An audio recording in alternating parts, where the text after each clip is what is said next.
제가 특별한 일이 없으면 주일학교 공과와 성경 공부, 성경 본문을 이제 같이 해서 주일 예배 설교를 하려고 노력하고 있습니다. 그 이유는 각 가정에서 자녀들과 가정 예배를 할 때나 또 말씀으로 자녀들과 교제를 할 때에 주일 예배 때 받은 말씀을 나누면 어느 정도 공통점을 가질 수 있기 때문입니다. 그렇지만 그동안 직분자 선출과 관련된 말씀을 나누면서 주일학교 공과 진도와 좀 다르게 말씀을 전해왔습니다. 그러다 보니까 주일학교에서는 이제 10계명을 배우면서 이미 5번째 계명까지 공부를 했는데 우리는 그 부분을 다 뛰어넘게 되었습니다. 언젠가는 10계명만 따로 강해를 할 필요가 있을 것 같습니다. 이번 주일은 주일학교도 10계명 중에 6, 7, 8계명을 하기 때문에 우리도 역시 같은 본문을 하도록 하겠습니다. 10계명은 하나님 사랑과 이웃 사랑으로 구분을 지을 수 있습니다. 그 중에 첫 번째 계명부터 네 번째 계명까지는 하나님에 대한 사랑에 해당되고, 그리고 5번째 계명부터 10번째 계명까지가 이웃 사랑에 해당이 됩니다. 이웃 사랑의 계명 중에 가장 실제적이고 실제적으로 적용을 할 수 있는 계명이 바로 6, 7, 8계명이라고 할 수 있겠습니다. 이 세 개의 계명을 통해서 우리는 이웃에 대해서, 이웃 사랑에 대해서 좀 살펴보도록 하겠습니다. 여러분은 10계명 중에 가장 지키기가 어렵다고 생각하는 계명은 무엇입니까? 아마 사람들에 따라서 다를 수도 있겠지만 5계명, 부모를 공경하라는 계명이나 제 10계명에 탐내지 말라는 계명일 것이라는 생각이 듭니다. 이와 같은 것은 겉으로 다 드러나는 행위뿐만 아니라 마음의 태도까지도 해당되기 때문이죠. 그 외에 다른 계명은 또 지키기가 쉽다고 자신 있게 말할 수 있는 사람들이 또 많을 것입니다. 특히 오늘 우리가 읽은 본문과 같이 살인하지 말라, 또는 간음하지 말라, 도둑질하지 말라, 이런 계명은 선량하게 살아온 그런 사람들 같으면 잘 지켰다고 생각을 할 수가 있을 것입니다. 그래도 도둑질 같은 것은 좀 어릴 때 좀 했을 수도 있습니다. 네. 저는 어릴 때 친구들과 함께 소먹이로 다니면서 남의 밭에 있는 이 고구마를 파먹기도 했습니다. 엄격하게 말하자면 이것도 도둑질입니다. 그리고 말씀드리기가 굉장히 부끄럽긴 하지만 제가 초등학교 2학년 때에 친구가 가지고 온 그 아주 긴 이 연필이 있었습니다. 그 연필이 탐나서 슬쩍 훔쳤다가 들키기도 했습니다. 정말 참 말하기가 부끄럽지만 여러분 앞에서 저의 허물을 이렇게 덜쳐냅니다. 제 6계명, 또 살인하지 말라는 계명을 직접적으로 어긴 사람은 여기 계신 분들 중에서는 거의 없을 것으로 생각합니다. 혹시 있으면 손 들어 보십시오. 네, 아무도 없으시죠? 10계명 중에 하지 말라는 계명은 그냥 안 하면 실천할 수 있는 것으로 보입니다. 살인하지 말라는 계명을 실천하기 위해서는 사람을 안 죽이면 되는 것입니다. 또 도둑질하지 말라는 계명은 도둑질하지 않으면 실천하는 것입니다. 예. 그런데 정말 그럴까요? 그렇지 않습니다. 10계명을 직접 주셨으며 하나님이신 예수께서는 이런 계명에 대해서 잘 해석을 해주셨습니다. 그래서 오늘은 이웃 사랑하기를 내 몸같이 하라는 제목으로 이 세 계명을 어떻게 실천할 것인지를 좀 살펴보고자 합니다. 첫째로 생명을 존중해야 합니다. 17절 말씀입니다. 다 같이 읽어보겠습니다. 시작. 살인하지 못한다. 제 6계명을 이해하기 위해서는 생명이 무엇인지 알아야 합니다. 그렇게 할 때에 생명을 끊는다든지 생명을 해한다는 말이 무엇인지 알 수 있습니다. 태초에 하나님이 흙으로 아담을 만드시고 그 코에 생기를 불어 넣어 주시니 그것이 살아 움직이는 존재가 되었다고 말을 합니다. 그리고 생명을 가진 아담이 활동을 했습니다. 하나님이 주신 동산을 다스리도록 하나님께서 명령하셨습니다. 하나님이 아담에게 생명을 주셨고 하나님과 교제를 하고 동산을 다스리고 계명을 지키게 하신 것입니다. 이것이 아담이 받은 사명입니다. 그 사명을 잘 감당할 수 있도록 하기 위해서 또 돕는 배필을 두셨는데 그 사람이 바로 하와였죠. 얼마나 풍성한 생명을 누렸겠습니까? 사람이 삶을 살아가면서 생명력이 넘친다고 말을 할 때는 언제를 가리킬까요? 하나님으로부터 받은 사명을 여러 관계에서 바르게 감당해 나가는 것을 보고 하는 말이죠. 그런데 하나님은 아담이 선악과를 따먹을 때는 반드시 죽을 것이라고 말씀하셨습니다. 하나님과의 관계가 끊어졌다는 말입니다. 관계가 끊어진 것을 가리켜 죽음이라고 말을 하고 있습니다. 하나님이 아담에게 호흡으로서 생명을 주셨고 하나님과의 관계를 통해서 생명 활동을 하게 했습니다. 그러므로 생명을 말할 때에 두 가지로 말을 할 수가 있습니다. 하나는 하나님이 우리에게 주신 그 호흡, 이것이 바로 생명입니다. 그래서 우리의 호흡이 끊어지면 우리의 육체는 흙으로 돌아가게 되는 것입니다. 그리고 하나님과의 관계에서 흘러나오는 것이 바로 생명입니다. 예수께서는 요한복음 17장 3절에서 생명을 가리켜 하나님을 아는 것이라고 했습니다. 그 보내신 예수 그리스도를 아는 것을 가리켜 또 영생이라고 하셨습니다. 누누이 설명을 드리지만 여기서 말하는 안다라는 말은 지식적인 측면이 아니라 경험을 바탕으로 한 관계의 측면입니다. 우리가 죽음이라고 말을 할 때에 호흡이 끊어진 것이라고는 잘 알고 있습니다. 그런데 생명을 관계와 연관시키는 것은 아주 생소합니다. 예수께서는 살인, 다시 말하자면 생명을 죽인다는 것에 대해서 좀 넓은 의미로 말씀을 하셨습니다. 실제로 사람의 호흡이 끊어져서 호흡을 끊어서 죽이는 것만 살인이 아니라 형제에 대해서 화를 내거나 또 욕을 하는 것도 역시 살인이라는 해석을 하고 계십니다. 예수께서 하신 이 말씀은 호흡의 문제가 아니라 관계의 문제입니다. 우리는 사람의 호흡을 끊는 것만 살인이라고 생각을 합니다. 그러나 형제에 대해서 욕을 하고 분노하는 것은 관계의 측면에서 또 생명을 끊는 것입니다. 그뿐만 아니라 요한 1서 3장 15절에 보면 형제를 미워하는 자마다 살인하는 자라고 말씀하고 있습니다. 목숨을 끊는다는 것은 그 관계를 끊는 것이 끊는 것에 그 궁극적이고 최종적인 그런 형태라고 할 수 있죠. 이런 맥락에서 볼 때 기독교는 관계를 굉장히 소중히 여기는 종교입니다. 하나님과의 관계, 이웃과의 관계, 그리고 나 자신과의 관계를 아주 소중히 여깁니다. 관계를 생명처럼 여겨야 합니다. 혹시 우리 주산한교회 안에서 관계가 깨어진 분이 있다면 그 관계를 회복하는 일에 최선을 다해야 합니다. 어떤 사람은 싸우고 나면 금방 다 잊어버리고 마는 사람이 있습니다. 제가 그렇습니다. 결혼 초기에 저 같은 경우에는 부부 싸움을 하고 나면 금방 잊어버립니다. 그래서 아내에게 전혀 아무렇지도 않게 말을 걸기도 합니다. 그런데 제 아내는 그게 이해가 안 되는 겁니다. 금방 감정이 그렇게 정리가 될 수가 있는지 정말 연구 대상이라고 했습니다. 그런데 요즘은 좀 다릅니다. 저는 감정이 다 정리가 되어도 아내의 눈치를 좀 봅니다. 제 아내도 역시 감정이 정리되는 시간이 좀 빨라졌습니다. 저도 아내에게 보조를 맞추려고 노력을 많이 합니다. 가만히 보니까 우리 둘째가 저하고 좀 비슷한 것 같습니다. 그 아이가 어릴 때는 어떤 일이 잘 안 되면 도저히 거치지 않을 만큼 마음을 다하여 진심으로 크게 울었습니다. 그런데 그 문제가 해결이 되면 1초 만에 금방 그칩니다. 금방 웃으면서 좋아했습니다. 요즘 들어 생각해 보니까 저와 좀 비슷했다 하는 생각이 좀 드는군요.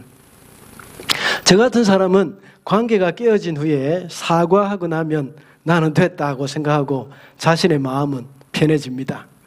그런데 상대방은 여전히 괴로울 수도 있습니다. 그런데 정말 중요한 것은 상대방이 마음이 편해질 때까지 사과해야 한다는 것을 깨달았습니다. 사과 한번 하면 되지 않느냐 하는 말을 하지만 관계가 정리되지 않았다면 또 해야 합니다. 우리 공동체 안에서 혹시 관계가 깨어진 분들은 그 관계를 회복하는 일에 최선을 다해야 합니다. 이것이 바로 살인하지 말라 하는 그 계명에 대한 실천사항이라고도 볼 수 있습니다. 그리고 이 생명을 주신 분이 하나님이심을 생각할 때에 하나님이 주신 생명을 소중히 여겨야 합니다. 뱃속에 있는 태아의 생명도 함부로 해서는 안 됩니다. 대한민국이 OECD 국가 중에 낙태율 1위입니다. 신생아가 태어난 수에 비하면 3배나 많습니다. 얼마나 부끄러운 일입니까? 하나님은 이것을 죄라고 말씀하십니다. 낙태 자체에 대해서 여러 가지 논란이 있는데 이것은 다른 주제로 다뤄야 할 내용입니다. 그러나 살인과 관련해서 말씀을 드리자면 낙태도 역시 생명을 죽이는 일에 해당되는 것입니다. 그렇기 때문에 인권을 위해서 낙태를 합법화하는 것은 사람의 생명을 경시하는 것이라고 할 수 있습니다. 하나님이 주신 이 생명 안에는 하나님의 형상도 있습니다. 하나님이 사람을 지으실 때에 하나님의 형상으로 지으셨기 때문에 사람의 생명이 존중되어야 합니다. 그 생명은 다른 사람의 생명도 소중히 여겨야 할 뿐만 아니라 자신의 생명도 역시 소중히 여겨야 합니다. 자신의 생명을 죽이는 것도 역시 살인이기 때문입니다. 대한민국은 이 부분에서도 역시 세계 1위입니다. 하루 평균 36명이 넘는 사람이 스스로 목숨을 끊는다고 합니다. 세계에서 가장 자살률이 높다고 합니다. 이 숫자는 교통사고로 사망하는 사람들 숫자보다 더 많습니다. 하나님이 나를 이 땅에 보내신 이유가 있다는 것을 알아야 합니다. 그래서 하나님이 자신에게 생명을 주신 동안에 이 세상에서 할 일이 있다는 것을 잊어서는 안 됩니다. 자신이 아무리 못났다고 생각해도 하나님 보시기에는 너무나도 존귀한 존재임을 우리는 명심해야 합니다. 그래서 예수님이 저와 비슷한 저와 여러분을 위해서 생명까지 내어주셔서 이 십자가에 못 박혀 죽어주신 것이죠. 우리는 비록 부족한 것이 많고 실수가 많으며 연약함이 많아도 우리 주님의 생명만큼이나 가치가 있는 존재입니다. 그러므로 모든 생명을 하나님이 주신 것이므로 그것을 존중해야 함을 우리는 명심해야 하겠습니다. 둘째로 몸과 마음을 거룩하게 해야 합니다. 18절 말씀 다 같이 읽겠습니다. 시작. 7번째 계명으로 간음하지 말라고 하셨습니다. 기독교는 혼인과 서약을 중요하게 여깁니다. 결혼관계 외에도 모든 성적인 관계를 맺는 것은 이 간음이죠. 이 말은 결혼 후에도 자신의 남편이나 아내 외에 다른 사람과 성적인 관계를 맺지 말아야 한다는 말입니다. 이 말은 정말 당연한 일입니다. 이것은 세상의 윤리에도 어긋난 행동이죠. 그리고 결혼 전에 청년들도 역시 마찬가지입니다. 앞으로 결혼을 하지 않은 청년들은 결혼할 때까지 기다려야 한다는 그 말입니다. 오늘날은 너무나도 성적인 부분에 있어서 개방적인 분위기가 되어버렸습니다. 특히 뉴질랜드는 좀 더 심한 것 같습니다. 대부분의 사람들은 모두가 다 그렇게 한다고 생각을 하고 그게 죄가 안 된다고 말을 하는 사람도 있습니다. 그리고 한국의 헌법이나 뉴질랜드 법에도 이것이 큰 문제가 안 된다고 생각하기 때문에 이것이 죄가 아니라고 생각할 수도 있습니다. 그러나 그리스도인은 이 세대를 본받아서는 안 됩니다. 하나님의 말씀에는 이 결혼 안에서만 성적인 관계가 허용된다는 것을 잊어서는 안 됩니다. 우리 속에 있는 욕구는 중립적인 것입니다. 이 욕구를 선한 곳에 사용하면 하나님의 도구가 되고 악한 곳에 사용하면 마귀의 도구가 되어버립니다. 우리 안에 있는 식욕이 있어야 음식을 먹고 힘을 얻습니다. 이것은 아주 선한 것입니다. 그래서 식욕은 하나님의 도구로 사용이 되는 겁니다. 그런데 우리 속에 있는 식욕을 먹는 것을 탐하여 이곳저곳 찾아다니면서 식욕 그 자체가 목적이 되어서는 안 됩니다. 로마 시대의 상류층, 이 사람들은 식탐이 굉장했습니다. 배가 너무 불러서 더 이상 맛있는데 먹을 수 없으니까 구토제를 먹고는 다 토해내고 또 먹고 그렇게 했습니다. 이것은 탐욕입니다. 이것이 되면 식욕은 마귀의 도구가 되어지는 것이죠. 성적인 욕구도 마찬가지입니다. 성적인 욕구가 있을 때에 부부간에 깊은 유대감도 느끼게 되고 그로 인해서 자녀도 생기게 됩니다. 성적인 욕구는 부부 사이에서만 아름다운 하나님의 도구가 될 수가 있는 겁니다. 또한 청년의 때에 성적인 욕구가 일어나는 것도 역시 지극히 정상적인 일입니다. 그 자체는 죄가 아닙니다. 이런 욕구가 일어난다고 해서 나는 구제불능인 사람이고 또 죄인이라고 막 이렇게 정죄하고 그렇게 막 나를 미워해서는 안 됩니다. 성적인 욕구를 잘 절제함으로 인해서 좀 더 성숙한 사람으로 성장할 수 있는 기회가 되는 겁니다. 우리는 각 시기마다 하나님으로부터 배워야 할 것이 있습니다.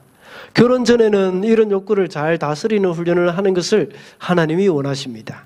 그런데 성적인 욕구가 비정상적으로 사용될 때는 죄의 도구가 되고 사탄의 도구가 된다는 것을 명심해야 합니다. 그래서 요즘은 성이 상품화가 되고 있는 것입니다. 이것은 다른 여러 가지 종류의 범죄와도 비슷하게 해당이 되지만 미디어를 통해서 우리의 눈으로 들어오는 그런 많은 음란한 것들도 역시 이 간음을 부추기고 있는 겁니다. 오늘날 청소년들은 이런 음란한 일에 너무 크게 노출이 되어 있습니다. 청소년뿐입니까? 우리 모든 어른들도 마찬가지지 않습니까? 청년들도 마찬가지입니다. 제가 학교 다닐 때는 주로 제일 뒷자리에 앉아있는 친구들이 이상한 그림책을 많이 가져왔습니다. 그래서 돈을 좀 얼마씩 내면 정해진 시간 동안 그 책을 구경할 수 있었습니다. 조금 더 오래 보려면 돈을 더 내야 하는 경우도 있었습니다. 그때만 해도 이런 것을 접하기가 쉽지 않았다는 것입니다. 그러나 오늘날은 아무도 돈 내고 줄 서서 그런 책을 빌려볼 필요가 없습니다. 마음만 먹으면 어디서든지 볼 수 있습니다. 휴대폰으로도 볼 수 있고 컴퓨터로도 볼 수 있습니다. 과거에는 학교에 가서 책에 나오는 그 사진으로만 겨우 돈을 줘야 또 볼 수 있었는데 요즘은 동영상으로도 볼 수 있습니다. 사단은 이미 미디어를 장악했습니다. 그래서 이런 미디어를 통해서 우리의 영혼을 더럽히고 있습니다. 그리고 이런 미디어의 영향으로 성에 대한 경계심도 없어지고 우리가 지켜야 할 순결도 역시 먼 옛날에 박물관에서나 찾아볼 수 있는 말이 되어버렸습니다. 예수님은 이 간음의 범위를 좀 더 확대하셨습니다. 배우자 외에 다른 사람과 성적인 관계를 맺는 것만 간음이라고 하신 것이 아니라 자신의 배우자가 아닌 다른 사람을 보고 음욕을 품는 것조차도 간음이라고 말씀하셨습니다. 예수께서는 마태복음 5장 28절에서 이렇게 말씀하셨습니다. 그러나 나는 너에게 말한다. 여자를 보고 음욕을 품는 사람은 이미 마음으로 그 여자를 범하였다. 여기서 말하는 여자를 보고라는 이 말은 그냥 본다는 말과 다릅니다. 굉장히 적극적인 의미가 있습니다. 이 말씀은 여자를 소유하기 위한 마음을 가지고 응시한다는 것을 가리키는 것입니다. 이것은 본능적인 감정에 의해서 아름다운 여성에게 자연스럽게 눈길이 가는 정도가 아닙니다. 어떤 목적을 가지고 보는 것입니다. 어떤 목적을 가지고 화면을 보는 것입니다. 이것은 성욕의 대상으로 삼고자 하는 그런 적극적인 의도를 가지고 여자를 면밀하게 관찰하는 행동, 이런 것들을 말하는 겁니다. 과거 예수님 때와는 달리 오늘날도 우리의 영혼과 생각을 더럽히는 것들이 아주 많습니다. 세월이 갈수록 점점 더 이런 일들이 심각해져 가고 있습니다. 그러므로 성도는 몸과 마음을 거룩하게 하여서 이런 미디어도 역시 조심해야 하고 이런 것들로 인해서 우리의 영혼을 더럽히지 않도록 해야 한다는 겁니다. 마지막으로 소유에 대한 개념이 정확해야 합니다. 19절 말씀입니다. 다 같이 읽어주시겠습니다. 시작. 도둑질하지 못한다. 8번째 계명으로 하나님은 도둑질하지 말라고 하셨습니다. 도둑질은 남의 물건을 훔치는 것으로만 생각하기가 쉽습니다.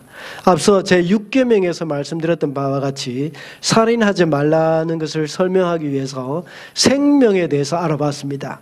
그와 같이 도둑질에 대해서도 설명하기 위해서는 소유에 대한 개념을 정리할 필요가 있습니다.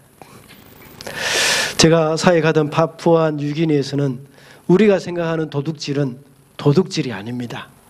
다만 위치 이동, 위치 이동일 뿐입니다. 왜냐하면 그것은 그들의 삶은 공동생활이기 때문입니다. 그들은 모두 부족 단위로 살고 있었습니다. 그래서 모두가 친척이고 가족이 되어서 시족 사회를 이루고 있었기 때문입니다. 이웃집에 가서 도구를 하나 가져와도 그냥 내 것처럼 쓰면 되는 겁니다. 저도 과거에 저희 아버지가 쓰시는 농기구나 공구 이런 것들을 그냥 쓰기도 했습니다. 때로는 급할 때는 아버지 차를 몰고 나가기도 했습니다. 그와 같이 이 파푸아 뉴기니 부족들도 그런 개념을 갖고 있었던 것이죠. 그래서 우리 부족 사람들은 우리 집에 있는 것도 때로는 가지고 가서 안 돌려줄 때도 있었습니다. 또는 집 짓는데 쓰는 나무를 베기 위해서 체인톱 연료를 또 사다 주면 그것으로 이제 배를 타고 이제 강에 물고기 잡으러 가기도 합니다. 그리고 기름이 없다고 또 사달라고 말을 할 때도 있었습니다. 도저히 이해가 안 되지만 소유의 개념이 우리와 다르기 때문입니다. 그런데 우리도 역시 다르지 않습니다. 하나님의 것을 마치 내 것인 것처럼 사용하는 경우가 많습니다. 그래서 말라기 선지자는 하나님의 것을 도둑질한 것에 대해서 말한 적이 있습니다. 그것이 바로 11조와 헌물이라고 말씀하셨습니다. 그 당시에 유대인들은 11조도 제대로 내지 않았고 하나님께 바치는 제물도 역시 이 흠 없는 것은 상품성이 좋으니까 내다 팔면 이제 많은 돈을 받을 수 있습니다. 그래서 그것은 놔두고 눈 먼 것, 다리 저는 것 이렇게 흠 있는 것을 하나님 앞에 예배드리는 제물로 갖다 바쳤던 겁니다. 제사장들은 이것이라도 받아줘야 자기들이라도 먹고 살 수 있습니다.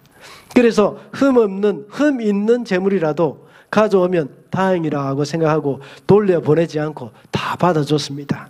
본래는 제사장이 이 백성들이 가지고 오는 그 제물을 보고 흠이 있으면 돌려보냈습니다. 이거는 안 됩니다. 제물로 적합하지 않습니다. 하고 돌려보냈습니다.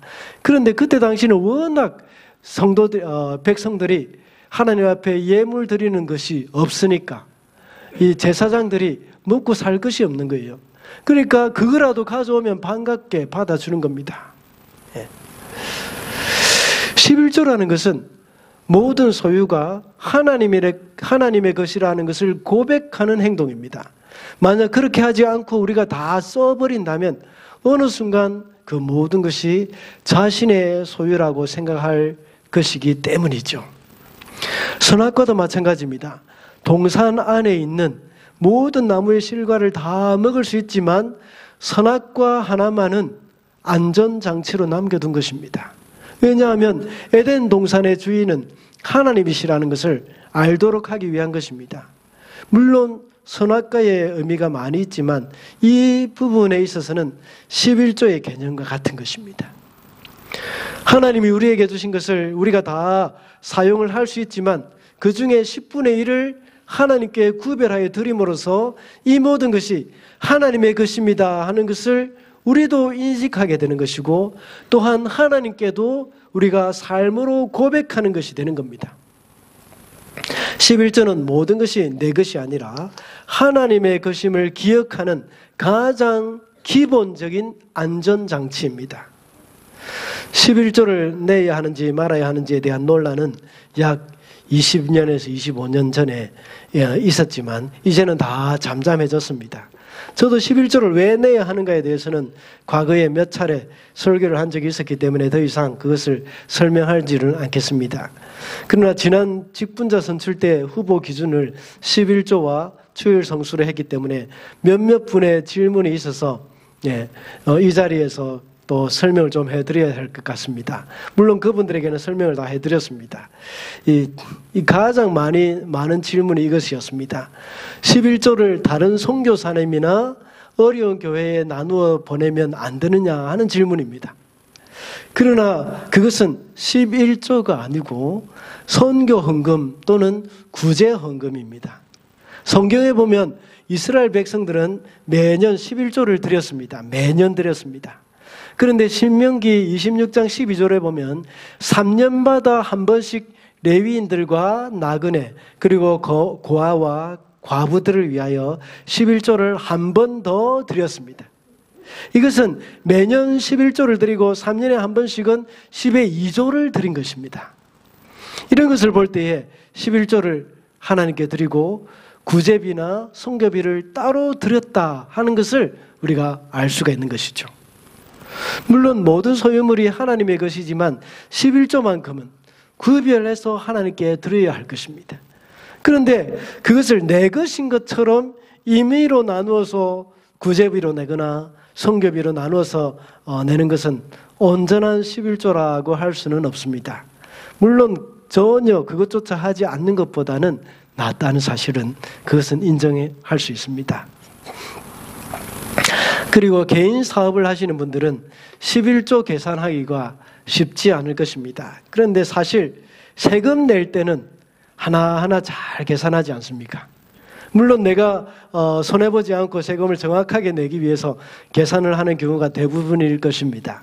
그런데 하나님께 드리는 11조는 우리가 기쁨으로 내는 것입니다. 그래서 지난 한 달 동안 또 지난 한 주 동안 또는 하루 동안 오늘 하루 동안 하나님이 나에게 주신 그 복이 얼마나 되는지 세어보는 그 기쁨으로 잘 계산해서 드리는 그 마음도 하나님이 기뻐 받으실 것입니다. 오늘은 8계명에서 하나님의 것을 도둑질하는 것에 대해서 말씀을 많이 나눴는데 나중에 10계명 하나하나를 강해하는 기회가 되면 좀 더 자세히 말씀을 드리도록 하겠습니다. 그때는 제때 주지 않는 품삯, 이것도 역시 도둑질에 해당된다는 것을 생각을 해야 합니다. 그리고 그것은 타인의 재산을 부당하게 취하는 것과 다름이 없습니다. 우리가 가지고 있는 모든 것은 하나님으로부터 받은 것이기 때문에 금전 거래를 떠나서 자비로운 그런 나눔의 삶으로 살 때에 하나님은 기뻐하십니다. 그래서 사도 바울은 에베소서 4장 28절에 보면 이렇게 말하고 있습니다. 도둑질하는 사람은 다시는 도둑질하지 말고 수고를 하여 제 손으로 떳떳하게 벌이를 하십시오. 그리하여 오히려 궁핍한 사람들에게 나누어 줄 것이 있게 하십시오. 도둑질에 대해서 소유의 개념이라고 했습니다. 도둑질을 하지 말라는 계명을 우리는 적극적으로 실천하려면 어떻게 해야 하겠습니까? 그냥 도둑질 안 하면 되는 것이 아닙니다. 8계명을 더 적극적으로 실천해야 하는 겁니다. 그것은 열심히 일을 해서 떳떳하게 벌어라는 겁니다. 그리고 궁핍한 자들에게 나누어 주는 것입니다. 그래서 하나님은 3년에 한 번씩 11조를 더해서 10의 2조를 내게 했습니다. 그 돈으로 나그네와 고아와 과부를 돕게 한 것입니다. 내 것이라고 생각할 때는 나누기가 쉽지 않지만 하나님의 것이라고 생각할 때에 우리가 잠깐 맡은 것이기 때문에 하나님이 원하시는 때에 더 잘 사용할 수 있는 것입니다. 우리 교회의 재정을 담당하시는 분은 우리 박재원 장로님이십니다. 교회 재정이 필요할 때마다 쉽게 내어주십니다. 그 돈이 우리 장로님의 돈이기 때문에 내어주시는 것이 아닙니다. 교회의 재정이고 하나님의 것이기 때문에 교회가 필요할 때마다 그 돈을 내어주십니다. 우리가 가진 것이 내 것이라고 생각할 때는 어렵지만 하나님의 것이라고 생각할 때는 하나님이 기뻐하시는 일에 쓸 수 있다는 것입니다. 말씀을 맺겠습니다. 오늘은 10계명 중에 6, 7, 8계명을 통해서 이웃 사랑하기를 내 몸같이 하라는 제목으로 말씀을 살펴봤습니다. 이 계명을 통해서 우리가 기억해야 할 것은 생명을 존중해야 한다는 것과 몸과 마음을 거룩하게 해야 한다는 것입니다. 그리고 소유의 개념이 정확해야 한다고 했습니다. 모두가 이웃 사랑을 잘 실천하면서 살아가는 저와 여러분이 되시기를 바랍니다. 기도하겠습니다.